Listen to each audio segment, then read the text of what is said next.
Bantay Boto 2025.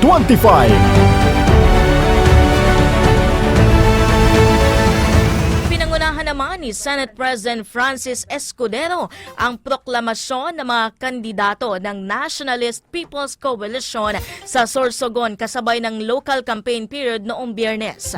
Dito nagpahayag ng suporta ang Senate President sa Senate slate ng Alyansa para sa Bagong Pilipinas.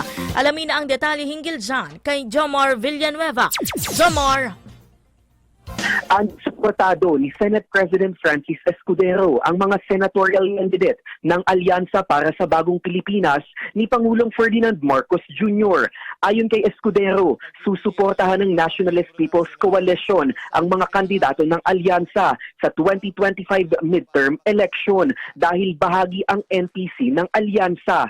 Ang NPC ang nagsisilbing political party ng Senate President. Hindi naman nilinaw ni Escudero kung 12 pa rin ang sinusuportahang senatorial candidate ng NPC matapos nalisanin ng re-electionist na si Senator Amy Marcos ang alyansa ng Pangulo. Pinasinungalingan din Escudero ang posibleng pagkupkup ng alyansa sa dalawang kandidato ng Liberal Party na sina dating Senador Kiko Pangilinan at Bam Aquino, bagay na nauna ng nilinaw ng campaign manager ng alyansa na sina Votas Representative Toby Chanco. Jomar Villanueva, Newslight.